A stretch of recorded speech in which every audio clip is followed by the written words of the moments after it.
Hello everybody and welcome back to the Talia Chester YouTube channel. Today we are going to be going over the finale of Chess Masters The Endgame. If you haven't watched it yet, I'd recommend going over to BBC iPlayer and giving it a watch. It's a brilliant show.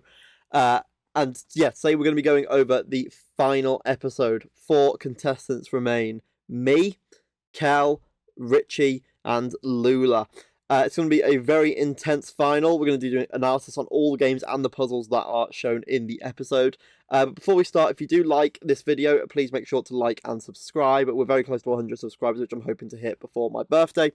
And yeah, so let's get right into the video. So first of all, we have the 5 puzzles here. And we're going to start off with puzzle 1, which is an incredibly simple puzzle here. It's just a simple mate in 1.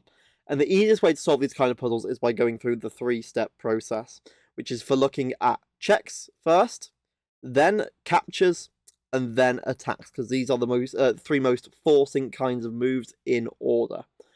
First of all, here we can see there are only 2 possible checks in this position. Bishop capturing on b7 and the rook capturing on a6. If you capture the bishop, the rook will capture, so the correct move is rook takes a6 here. So that was a relatively simple first puzzle. Everybody got the answer to that one correct. But puzzle 2 is a little bit harder. We can see here that this king now currently has no spaces to move to, other than this one square. You can see that these squares are covered by the bishop. This one covered by a knight. This one covered by this knight here. However, this knight is being attacked here. So your instinct would always be to try and move this knight away and to try and give a check, like in one of these 2 squares. Which would then force the king to come down to this square and then give a checkmate on f4. However, both of these squares are covered by this bishop, and you can't really move your knight to any of the other squares because you're so far down in material that if you did any other move that wasn't a check straight away, you would just lose, especially considering it's a mate in 2. So you have to see if there is any other move here that would work, and the correct move to play here is bishop to f5. The point of this is it protects this knight x-rayed through the king here. The king is able to take this bishop, which is the whole point of the move. But now we can see that most of these squares are covered, except for 2, these 2 squares here. But these 2 squares can be easily covered by this knight here, which will attack the king. And now the king has absolutely nowhere it can go to. Didn't mean to draw his arrows. Has nowhere it can go to, and therefore this would be checkmate. However, this was a big step in difficulty from the first problem, especially when you're having a look at trying to protect this knight. And there is no easy way to be able to do it without moving your knight out of the way or losing a piece. So a very difficult puzzle. In this puzzle, it was Lula and Richie both went out on this puzzle here. The next puzzle was done by me and Cal. We were the 2 people that were left remaining going forward. Obviously, we didn't know how anyone had done at this point, so we could have been out if we got these puzzles wrong. We weren't sure. And the first thing that was played here by Cal was knight takes b5 here. And knight takes b5 does have a checkmate, which is good. But it's a checkmate in 5 moves. And a checkmate in 5 moves is not what we're asked to find. We're asked to find a checkmate in 3 moves. Whether this was a good way of running the puzzles, I'm not sure. But it was not the correct solution, because that gets you checkmate in 5, and the correct solution gets you checkmate. I can't draw arrows. It gives you checkmate in 3. And the correct solution was knight to d5 here. And the difference being here is that the king is now forced into this corner. The king will no longer have any legal moves. The bishop has blocked this off. So you're able to sacrifice the knight here and bring the rook over, and the king cannot escape this way, and there are no pieces able to block the check over this side here. So a little step of difficulty there, but it was quite thematic. I've played this kind of puzzle in a couple of my games online before, of moving the knight to this square to open up this file and give a checkmate over that side of the board. So it was an interesting puzzle. Kel went out on this one for only getting the checkmate in 5. And we move on to the puzzle 4, which was, again, I was the only one on this puzzle, but I did not know that at the time. And as I said, the first thing you always have a look for in these positions is checks, captures, and then attacks. The first thing I'd look at was checks, and there are only 3 in this position. We've got queen here or here, which both just lose a queen. And we've also got bishop captures here. So bishop captures was the first line I had to look at because it seemed like by far the most obvious one. And there are only two moves that the black is able to play here, either pawn to here or knight to here. If knight plays to here, bishop captures, and that is straight away checkmate, so pawn to c6 is forced. And now you've got to be very careful, because the move bishop takes c6, giving a check, looks very natural. But after the knight recaptures, there is not a checkmate threat here, so you've got to be very careful. You've got to have a little look around, see if you can find anything that is better. The move that I was able to find was rook takes c6 instead, sacrificing that rook on the c6 square.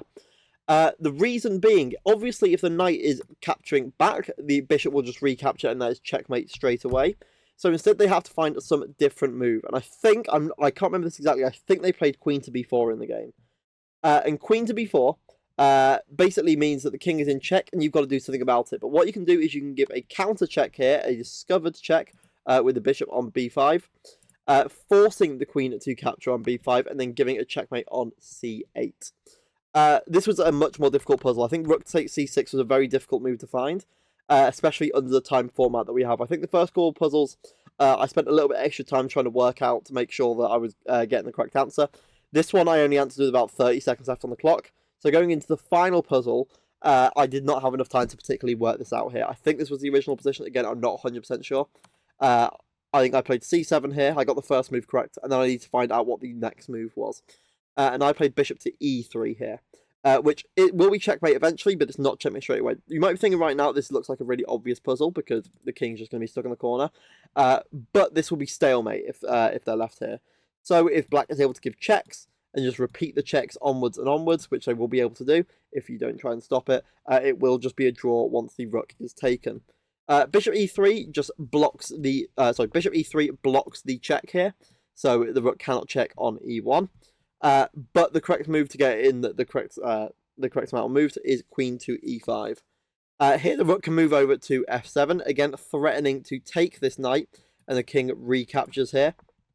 The bishop now comes to f4, blocking that again, and now it's just a simple case of moving the queen back to e4 and threatening checkmate on that a8 square. The rook no longer has any checks to give, and now it is checkmate on the back rank. That was a very difficult puzzle to try and solve in 30 seconds. I didn't want to solve the puzzles too quickly in case I got one wrong and then got eliminated early. And I was pretty sure if I just solved at least the first two or three puzzles, I'd be able to get through on that at least. So those puzzles were very, very interesting, and I'm glad that that was one of the eliminated questions, because puzzles are generally my strong suit when it comes to chess. So I was very happy to see that come up. And then after that, we went on to... sorry, I tell a lie. There was another puzzle.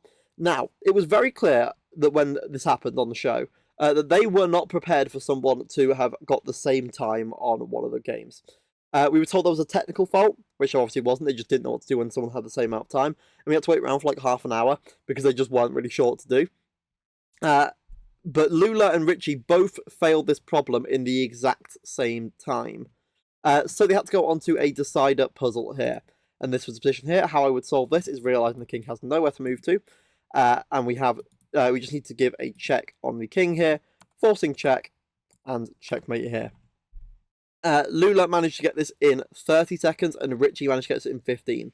And I was very self-interestedly, I was very much hoping that Richie would go out.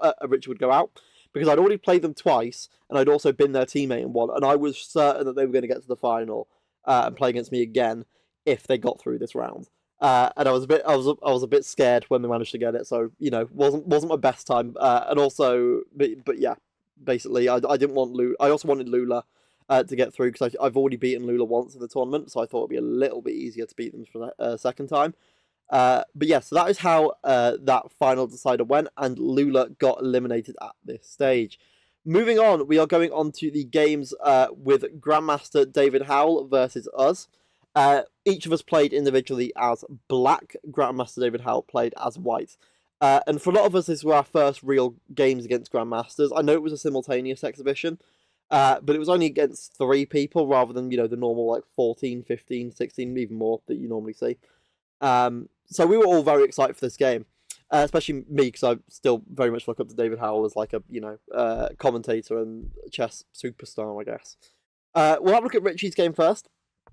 And David started off with c4, the English opening, which I'm quite happy he didn't start off like with me, because I am not that great against the English. Richie played e5, and we see this move bishop to b4, the knight coming into d5, and then the bishop dropping back to c5. This is also common in variants of the Trompowsky, of the knight coming into the center. The knight comes to f3. The move e4 is played attacking that knight, and then the move d4 is played offering up en passant, if they want, offering up this knight. But if this knight here is captured, this bishop will get recaptured here, and there will just be a lead in development for white, and also be just basically have a better position. Instead of that, Richie decides to flee the bishop back to e7. We've noticed that Richie has managed to play 3 different bishop moves in this opening. Might not be the best decision.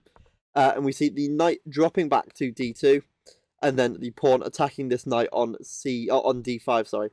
And right now, Richie is playing quite solidly, and I think that's very important that you need to know to play against the Grandmaster and try and survive as long as possible, because that was the aim, is to just play as solidly as possible. And the only other thing I would say is to try and trade queens as soon as possible, because trading queens is going to be a lot more difficult to get a checkmate in the middle game if your opponent doesn't have a set of queens than it would be if they did, basically. So white should really be trying to avoid queen trades right now if they're trying to go for quick checkmates. The knight captures on e7, the queen captures back. The knight drops back to this b1 square. Very interesting here. They obviously want to reposition their knight on c3, and they think that the position on b3 is a lot worse here, which would make sense. They want to be trying to undermine this weak e4 square. Move d5 is played. We see knight to c3, knight to f6, and bishop to g5. And currently Richie is completely holding their own here. They are completely fine. We see pawn to h6, attacking that bishop, making it move out of the way. Knight to d7, and Richie is about to complete their development, whereas David Howlett has got this bishop still left here. So realistically, Richie's in a really nice position here. We see bishop to e2, queen to b4 here, being very attacking, pinning this knight here. And I think the goal is they want to try and eventually get some kind of attack where they're going to be able to trade queens here. Whether this move is a little bit early is, debatable. They might have wanted to start trying to get other pieces involved in the attack. They're also trying to attack this square on c4. So after it captures and captures, the queen comes and removes this pin here. Also, white now has this open rook's file here. So they might black might want to try and bring a rook over to that c8 square. Castles. And again, this is still pretty even here. We're still doing, relatively fine here. There's not been any major blunders here on either side. We see knight captures in the center, however. And what you might realize here is that the queen is now being attacked. And even though you could take the pawn on e4, this queen would just capture back on b4, winning the piece, obviously. So they can't do that. And instead, you have to capture the queen and capture back. And as I said before, David Howlett is now up a pawn. But something very important's happened, and Richie's managed to trade queens, which means they're most likely going to last a little bit longer than previously expected. We see the move g5, and the bishop is forced back to g3. Knight to b6 is played, and then b3. And we just see a couple more shuffling moves here. We see the move f4, trying to be very aggressive here, trying to bring the rook onto another open file, trying to open up this king side, which is already very weak because of the push on g5. And we just see a couple more exchanges here. And I'd say that realistically, normally when you're down material, you don't want exchanges. But if you're just trying to survive, exchanges are usually, not the worst thing in the world.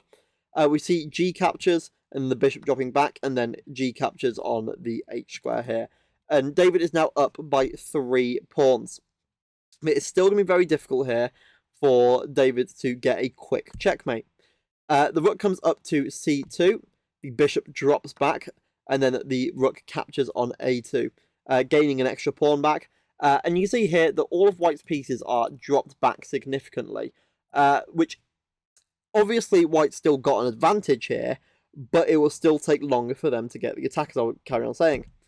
h4, f6, h5, bishop drops back to f7, g4, and knight back to c8. And Richie's doing an incredible job of just defending the position here. We see a couple more moves. Bishop to d3. Knight comes to d6. Knight comes to f3. And all that's happening here is white is slowly preparing for attack. And this rook is slowly being realised that this is not in the right position for the rook. It wants to be back defending the king somehow. But obviously it cannot get back there. It's kind of all of its escape routes are kind of cut off by other pieces. See knight to e4 here, trying to get the bishop to capture and remove another attacking piece from the board. Obviously, white does not want to allow that, so they play bishop to h4, The rook tries to make some kind of escape, and we see the rook come up to this square here.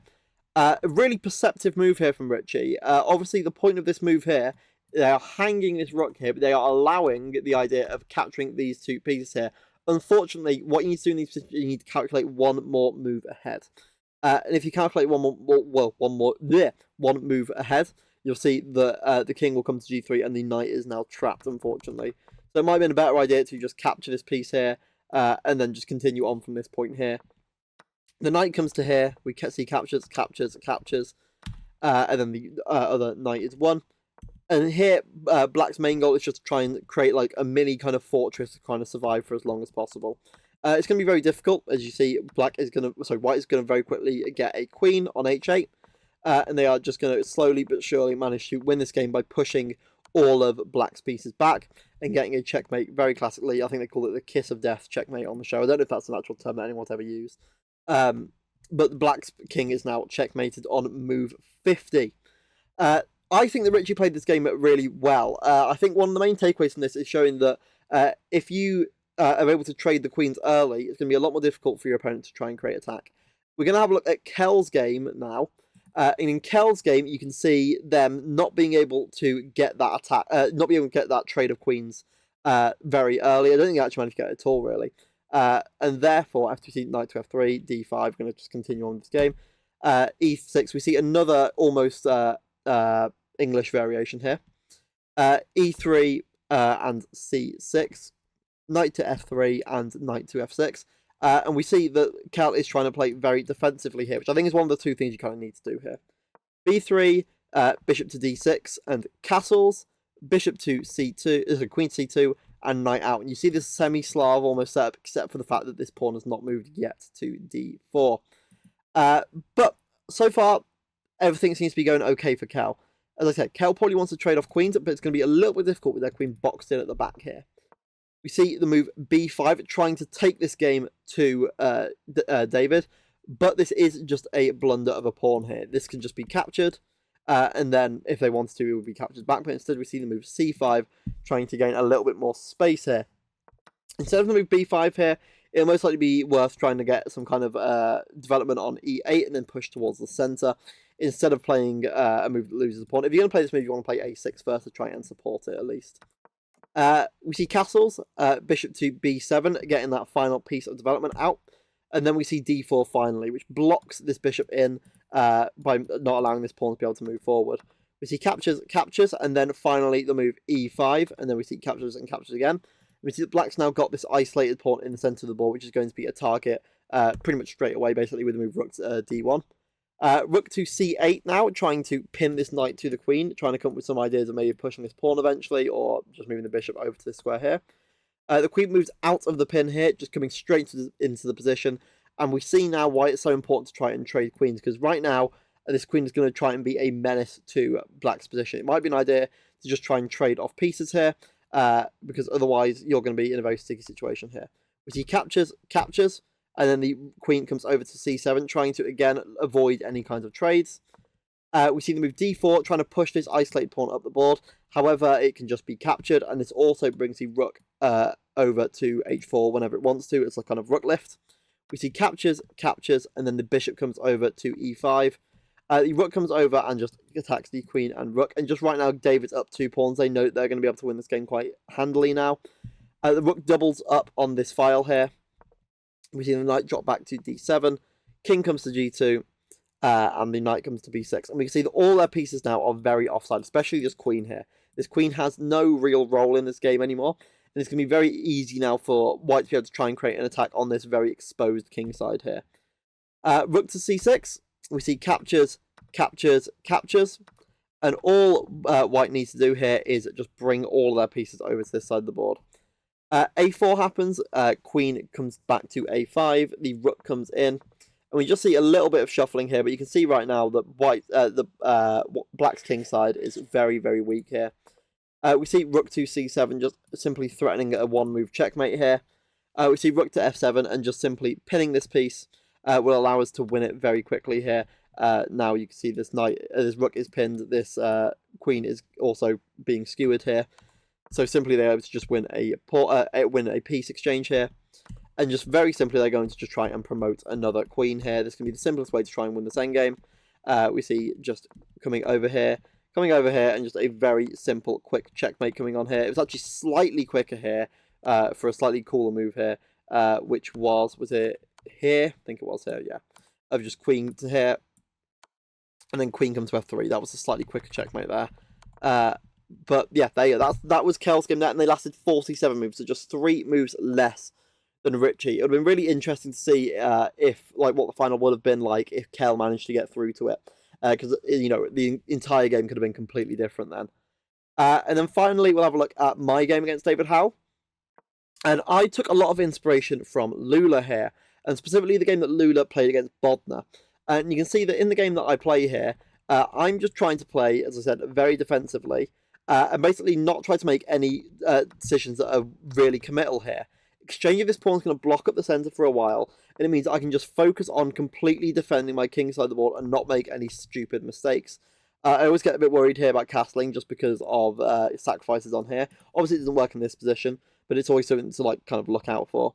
H6, castles, queen c7. Again, this simply is just to try and get my pieces out, but not into risky kind of positions. Bishop to e3. And we see rook to e8, and I'm just trying to continue development. The rook comes over to c1, and I drop my knight back to f8, and I'm just trying to simply defend the squares around my king here. The bishop drops back to b1 here, obviously trying to get the queen involved, trying to put it on one of these 2 squares onto this long diagonal here. Bishop to d7, finally completing my development. a3, and then a4. I'm just trying to stop any advances with the move b4 coming on here. Knight to c3 and rook to c8, and then we see the move f5, trying to open up my position here, trying to force me to make some kind of decision about my position that will open up my king side here.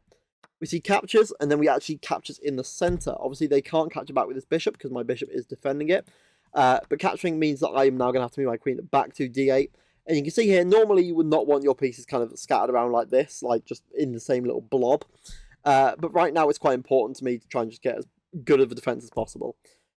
Bishop to g5, bishop to a2, captures, and the queen comes back out to b6.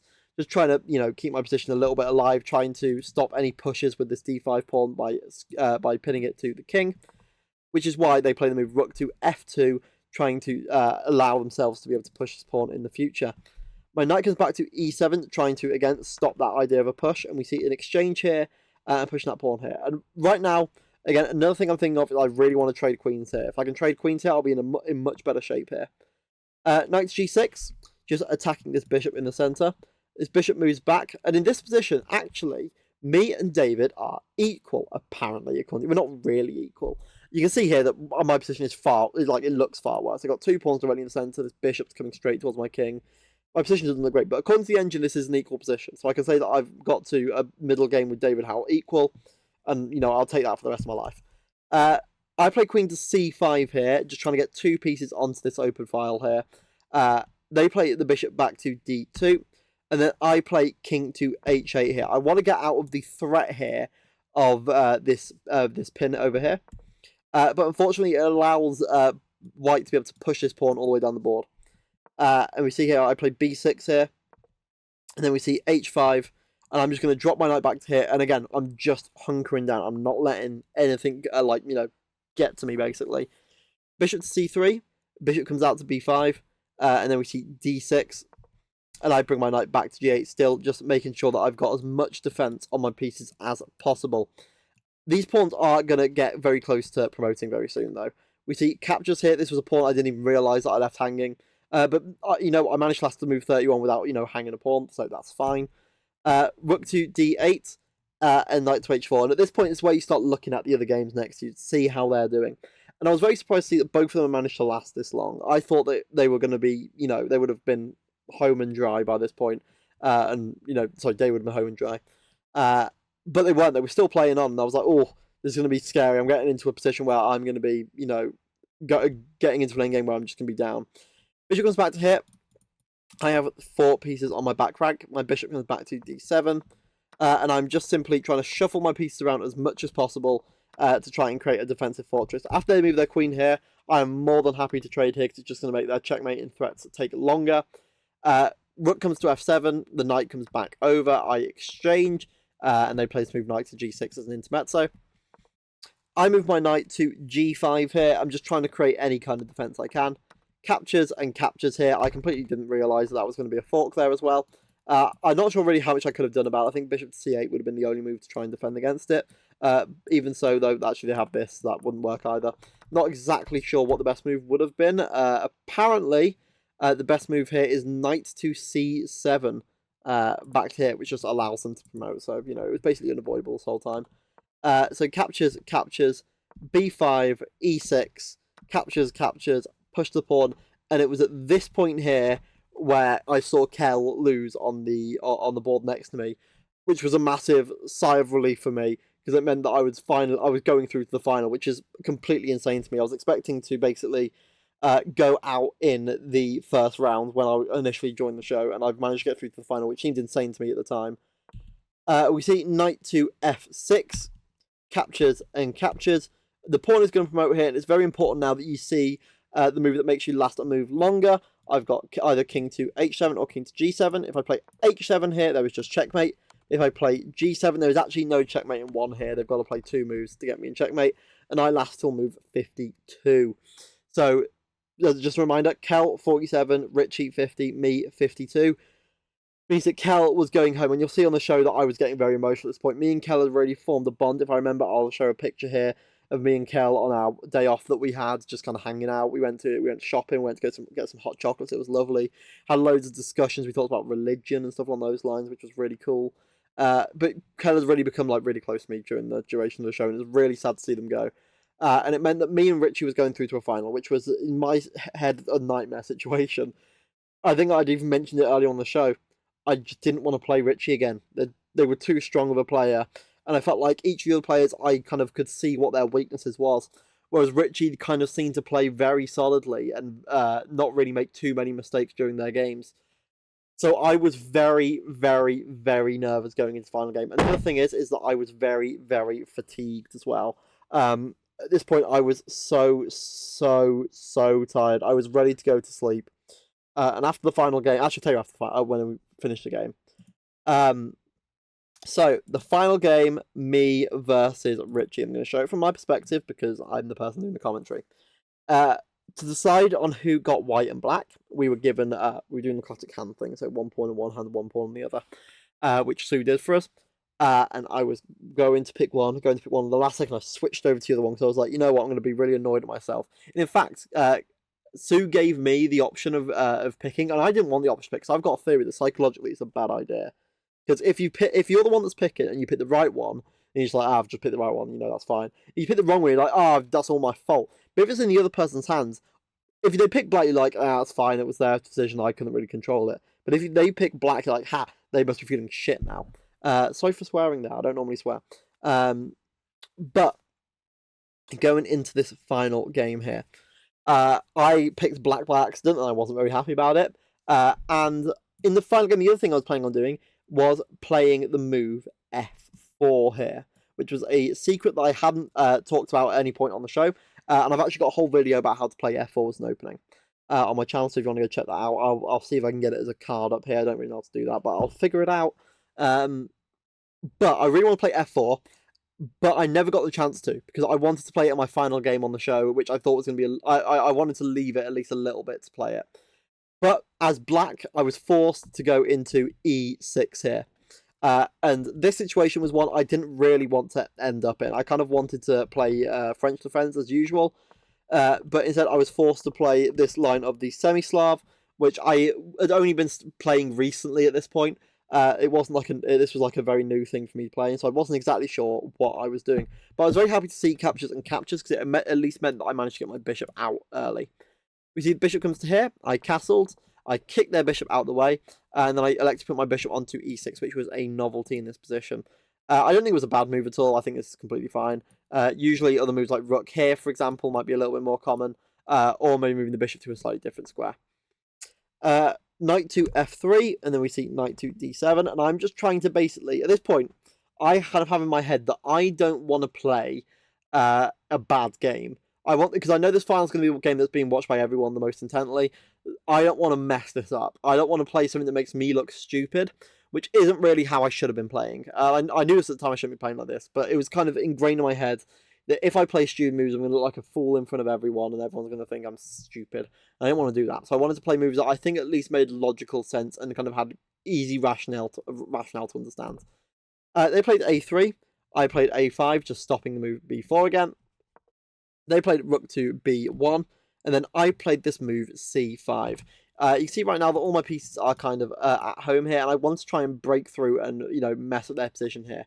I did realise it left a hole here, but I thought that was something that I was willing to kind of take.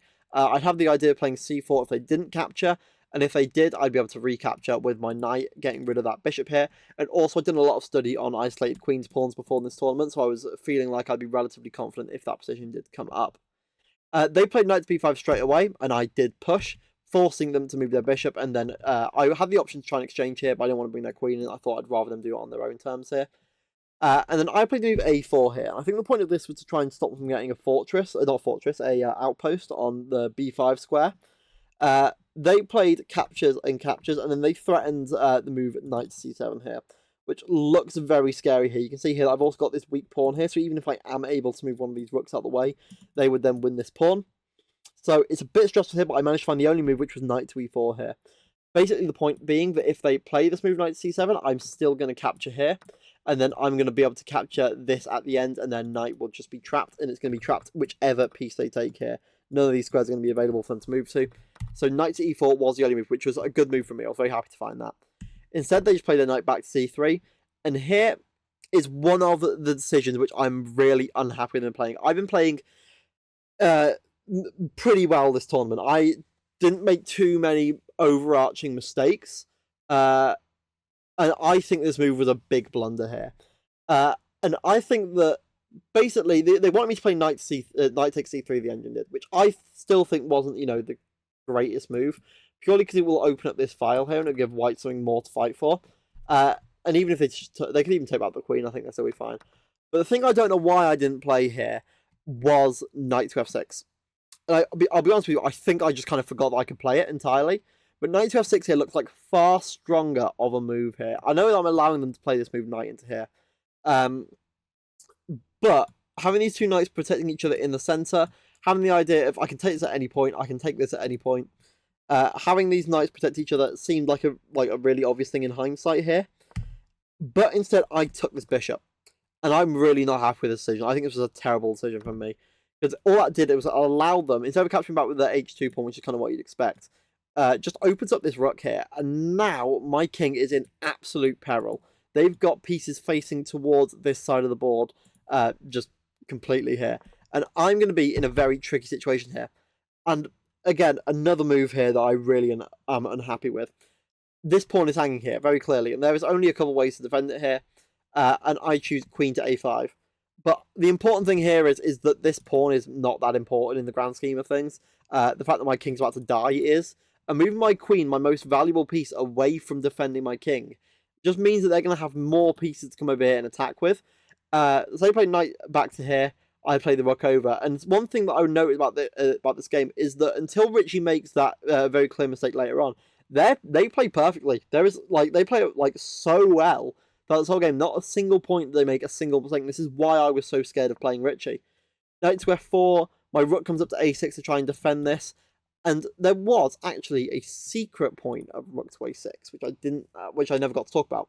And that point was all the way back in episode 5. And when I was up in the balcony, I couldn't exactly see what was happening in there. But during the game, Craig versus Kel, I thought that, I couldn't exactly see what's going on. I thought that Craig's, if you can't remember the game, it was the one where there were two rooks on the back rank. One of them moved, and Kel came in to capture the remaining rook and give a back rank checkmate.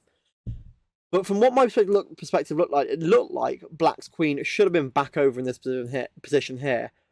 But there would be some kind of mistake that they could possibly make that would lead to a checkmate. And I kind of took that idea in this game, and I saw that if I left my rook here, even though I'm in a worse position, there are so many positions where I've got moves like e5 here to just try and create some kind of chaos, I guess, that could just come in later. I played rook to f7, and then I thought my plans were completely thwarted here by knight to e5. You can see here they're still protecting both these pieces at once. I capture, and here I should really play a move like rook to f6 or rook to f5 here. Rook to f5, rook to f6 I think was the best move here. Instead, I capture, and all I do here is like allow more pieces to come into the attack here. They've now got a rook and a queen and a knight coming all over here, whereas my king and queen are stuck over this side. I bring my bishop to g5, and here a very key move is missed here. In the game, queen to f2 is played, and in fact, this moment was so pivotal that it is listed on Wikipedia on the show, which I think is just insane that one of my games is on Wikipedia. But bishop to g5, the key thing is that here, white needs to finish and be properly aggressive here. Queen to g6 here is simply winning. My pieces are too far offside. They will just bring their piece into the attack. If I'm not careful and just play a wasted move, they're going to have a rook sacrifice and then checkmate on this square here. Instead of that move, they play queen to f2. Trying to get to these two squares here, but I'm able to drop my bishop back. The reason why I played queen to f2, and I've talked to Richie about this many times, they didn't miss the move queen to g6. They saw it. But they were too scared of me capturing this e3 pawn. And therefore, they didn't want that to happen and potentially scupper their threats, which wouldn't have happened. I did play the move to threaten that pawn and hope they'd make a mistake, but it wasn't like they should have just ignored it and played queen to g6 here. So queen to f2 was played, and I play my bishop back here. They played g4, and then I start getting my queen back as soon as possible. I need to just defend here. I need to get my pieces back and hopefully just stop them from making any kind of threats here. They play h4, and here I make another fatal mistake. I take the pawn here. But a key thing to note here, which you can't actually see here, if I go on to, I think that it will show if I just press here, you can see here that I have very little time left on the clock here.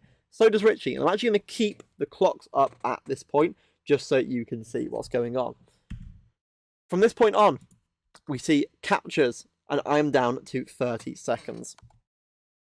Richie plays queen to f7. They are a minute and a half ahead of me on time here, and I am terrified here. I'm 100% sure that Richie is going to win this game right now, especially considering I've got such little time on the clock. And I basically resign myself to losing this game right now.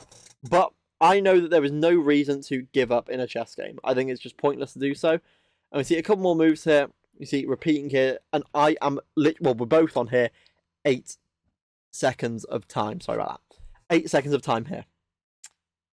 We have 5 seconds of ring point, which means that we both played our moves with 3 seconds left on the clock. And all Richie needs to do now is find their winning idea, which is not knight to g6. Their winning idea will be, hold on, let's have a look, will be here to play queen to g6, simply threatening checkmate on h7. The best move that I can play is simply trying to just delay this for a move by playing bishop to f2. And then no matter what happens, I can either get checkmated like this or checkmated like this. And I would have lost if they spotted this. But luckily, due to us both having no time on the clock, they instead took the pawn and threatened checkmate on g7. And what you might notice is that this rook that I've left here the whole game might finally be coming to try and make some kind of, mistake happen out of nowhere. And this move also allows me to finally get that queen trade. And it's going to be so much more difficult for white to be able to win this game when there is no queen on the board. My king is no longer in that much trouble anymore. They haven't got enough pieces to checkmate. And they have got these two pawns doubled up. This pawn is going to be quite easy to attack. This one's going to be quite easy to attack. And I'm going to be able to try and push this pawn to be promoted eventually. What I played here, again, I'm low on time. I played a stupid move. I played g5, which can trap my bishop. But there was a move that was very difficult to see here, which was rook to here. And that just blocks off all of the escape squares for the knight. And it means I can go and just attack it with both my king and my bishop. I don't think I was going to see that in the time pressure. I played g5. They played knight to here. And my heart kind of sank for Richie, but went mental for myself here, because that rook that I'd left here from being in a really stupid position allowed itself to come back over and capture that knight. I am now a piece up. I could not believe my luck in this position. This was not me playing an amazing game. This was Richie playing an amazing game and me getting incredibly lucky from it. We see king to h2, king to g7, pawn to g3. You can see here attacking this bishop here. This bishop is now trapped, but I'm able to get a trade off here. And you can see here I have now got connected passed pawns. None of white's pawns are able to move. And after g4, I get them in Zugzwang, which is where they cannot play a move without losing something in their own position. And as the time ticks by after my move b5, I watch Richie's clock go down and down until it hits 0, and they knock their king over in resignation. And I managed to win. Not just the game, but the entire tournament. And this felt insane to me.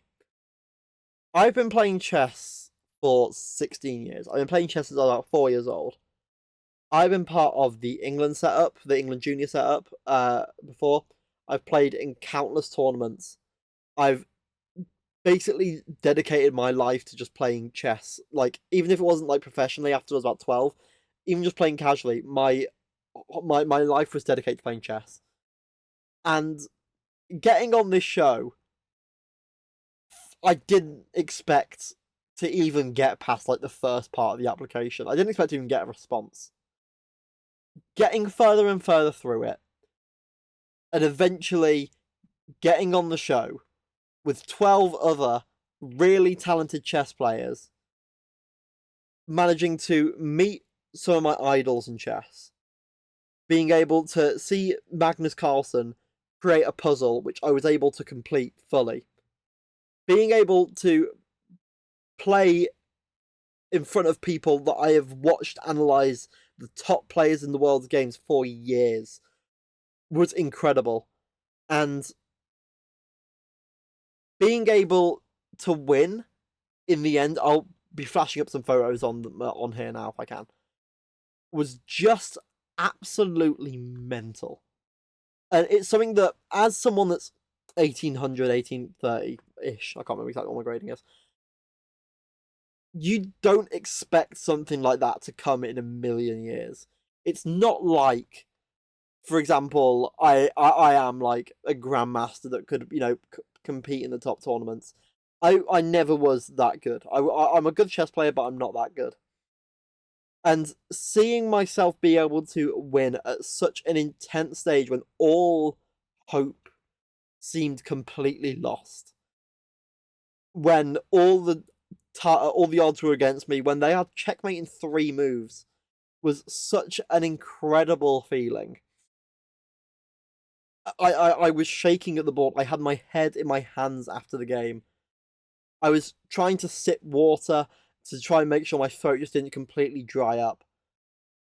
I have never experienced anything quite like that.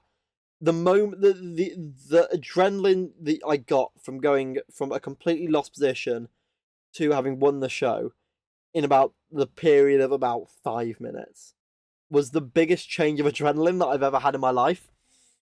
And yeah, it was an incredible experience, and I'd really like to thank everyone that was involved in the show. I'd really like to thank, in particular, with a couple of people on the show that I really like to thank Ben. I know Ben, like, no one, Ben won't watch this. Ben was one of the people that was behind the scenes, that was doing, like, basically taking care of everyone on the show, basically. And I don't think that I would have been able to feel as calm as I did, and the same with the rest of the contestants. I'm not speaking for them, but they can, say what they want. I don't think anyone would be able to feel as relaxed and calm if Ben wasn't there keeping us calm the entire time. And I really just want to say thank you to Ben, because I don't think I could have done it without them, like, saying, "Come on, Talia, breathe. Make sure you're feeling okay." They did, like, when we were in the break room and stuff. I'd like to thank Mimi as well, who did all my interviews throughout the entire time I was there. Camilla, who was incredibly nice the entire time, the show's producer. I didn't really get a chance to probably speak to them, but I know that they were. I know that without them, the show wouldn't have been possible. Same with Jasmine, who did who was the inspiration for the show.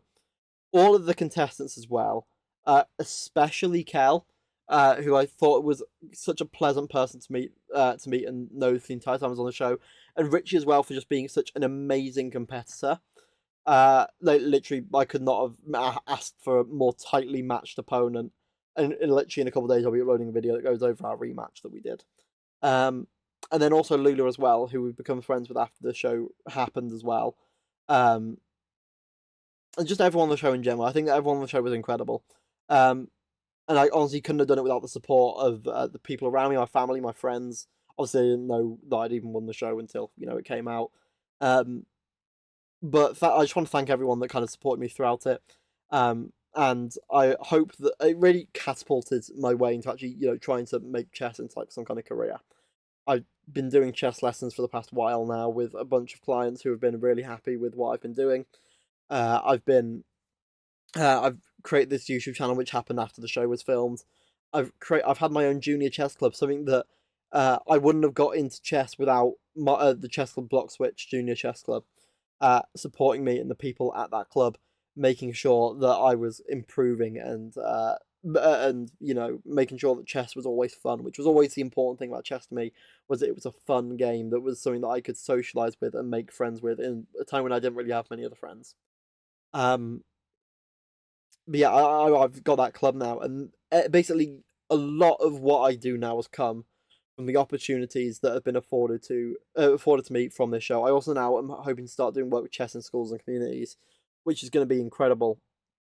And I'm just really excited to really see what the future holds now. And with that, I kind of just have to say thank you very much for watching this video and supporting this channel. If you did like it, please leave a like and subscribe down below. Please leave a comment as well for more future content that you would like to see.